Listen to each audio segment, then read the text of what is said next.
At some point, we got to stop pretending this is just basketball. Nah, for real. Because every season, the NBA gives us the same movie. One guy gets labeled a thug. One guy gets labeled passionate. One player gets suspended. Another gets a warning. One team gets called physical. Some of y'all know, some of y'all don't. Let's just keep it simple. If you grew up watching older basketball, you know exactly what an enforcer was. That dude nobody want to smoke with. So basically the guy whose whole job was basically touch our superstar again and see what happens. Them roughneck players. You got Charles Oakley, Dennis Rodman, Bill Laimbeer. Even guys who weren't stars had value because they brought fear. It was a psychological aspect behind it. Basketball used to be more physical, meaner, more grittier, and to be honest with you, more street and less corporate. You got foul hard? Cool. Get up. Them kind of days is over. Because today, man, from what I see, the league want finesse. Spacing, three-point shooting, brand safe stars. So why does the enforcer mentality still exist? Because emotionally, fans love that conflict. They say they want clean basketball, but views spike when somebody gets shoved and things do get escalated. We've been seeing the same play from time to time. Was running things, obviously I wouldn't mind a little 2-minute fight session, something like that. Give guys a few moments to get it off their chest and get back to the game. I think it's entertaining. I think it's great for sports. Only the strong survives. That's part of it for me. I think it would be entertaining. I definitely it would boost the ratings, but I don't know if today's game is quite built for that. But is there a coach out there, did you, like back in the day, that you look at and be like, that's not a guy I want to fight with? Look at his face. Man, absolutely. Crazy thing to say, it's probably one of the smallest coaches I have, Mike Malone. Mike Malone was known for putting hands on coaches, man, so don't get it twisted. I love that. So Mike Malone is one of those guys that stand out for me. I know for a fact he's a fighter. Largest lead, we have 5:40 to go in the fourth. James got a bump from Wallace. Will it count or not? They're saying no, and LeBron James very upset about that. I am pleading with LeBron James as a father. Stop this. You're exposing your son like this? That's not basketball, which Now is here's actually where people get uncomfortable, start saying I'm reaching, I'm hating, but it's right in our face. Every player does not get treated equally. Let's stop acting shocked. Like, we all been watching sports since we were younger. Let's stop acting shocked. The NBA is a business. If LeBron goes down, ratings get hurt. If Steph disappears, ratings get hurt. Think even bigger than just the players, bro. If your biggest stars aren't visible, sponsors hurt. TV deals hurt. Everything hurt. So yes, superstars get protected. Same way a big selling artist or rapper got protection everywhere they go. Man, these entities, I'm sorry, they behind these players. But it's not always obvious. I'm going to be real with you. That's why a lot of people still denying it. Sometimes it's whistles. Sometimes it's like little narratives. Sometimes the way media frames things. One player screams at a ref, competitive fire. Another does it, character issue. They're a problem. The difference matters because in this league where money, finance, and personal interest is at the forefront of this league, perception is punishment. If the league doesn't see you as a valuable asset or vehicle to bring in the cheddar to this big machine, they will shelf you. And I'm not just talking about playing wise. I'm talking about in the eyes of the people, in the eyes of the league, in the eyes of the world, amongst other players. It's psychological and it's real. another man weak, that's not basketball, which is actually what Bron was saying in the first place. Like, let's keep it basketball. You call Bron weak for stepping to you, but you're taking shots at him as a father on TV behind a camera. Most would say that's weak. And I know he'll say, I'm paid to do that. No, you're paid to analyze. You're paid to debate on the show. You really paid to say whatever you want to say as far as this game, whether you like it or not. But as a person, you should be lifting him up. Because LeBron is a good dude. He do. Draymond Green, menace. But he is the best example in modern basketball. And nobody really talking about it. Oh, but now it's Draymond.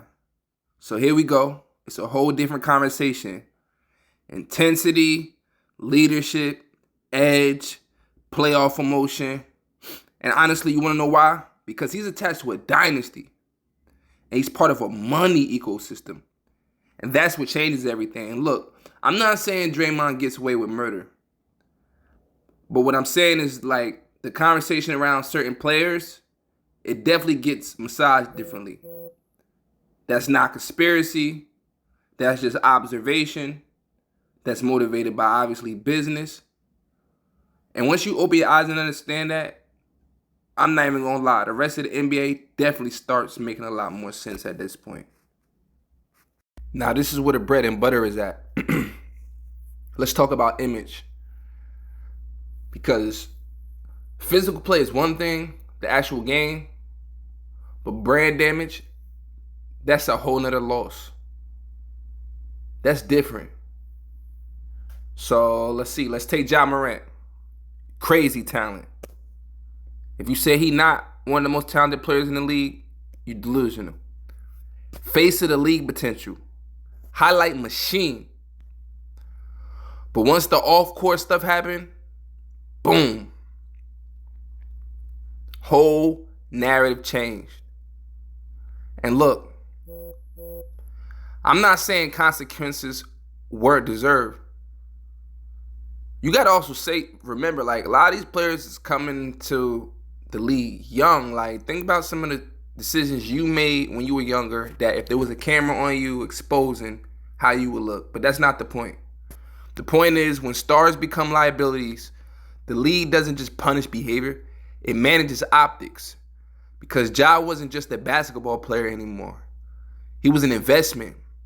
Sneaker deals, TV packages, young audience magnet, marketing machine. So when that image cracks, the response becomes corporate, controlled, strategic, which raises the uncomfortable question. Is discipline always about fairness? Or sometimes about brand rehab? There's a big difference. We're going to get more into that. But the NBA loves redemption arcs. Fallen star, humble the player, public apology, return to the game, make that comeback. That storyline, it sells, it's good for organization. But Ja Morant, nobody believes you, bro. Nobody believes you. I don't say that flippantly. Adrian Wojnarowski, the ultimate insider, just read on the national airwaves that he received from your agent. Okay? It sounds somewhat similar to what you said on camera months ago with your first suspension. Now, every business needs heroes, but heroes alone are born. Y'all know what sells better, and a lot of people scared to be one? A villain. It's not a popular energy to capitalize on, but if you're strong enough for it, it sells. Like, enter Dylan Brooks. I ain't trying to be funny, but the internet's favorite punching bag in a way. Trash talk, bad quotes, antagonist energy, perfect. Because suddenly, casual fans have someone to hate. That's just how the world is built. You need someone to hate. I know it sounds bad, but this is the world we living in. Because at the same token, The hate is still engagement, which still equals attention, which still equals currencies. So let me say that again. Hate is engagement. Hate is currency. People comment more when they're emotional. They share more. They argue more. They click more. So even when the league acts annoyed with certain personalities, those personalities are feeding the machine. Don't lose track of what they really doing. This ain't WWE, but emotionally, it kind of is. Because these conflicts that we're seeing creates the storylines. And the storylines, well, they create the money. The man that had an impact on my life, that's what we call weak.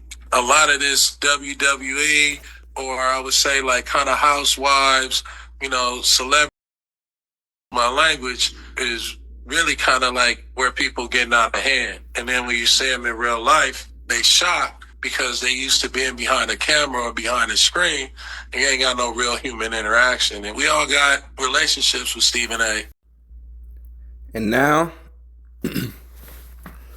we got to talk about the real accelerant, sports media. Because the media is at the heart of all of this. The media is what's driving the ego, the emotions, the hate, the love, the rage. Everything's being manipulated by this one thing, media. Not even the game itself, media. The NBA does not exist in a vacuum anymore. A hard foul is not just a hard foul. It becomes a clip farm. It becomes a debate topic. It becomes a tweet war, a podcast segment, a TikTok clip, a YouTube reaction. And who benefits? Everybody. This is like the new hustle game. Stephen A. Smith benefits.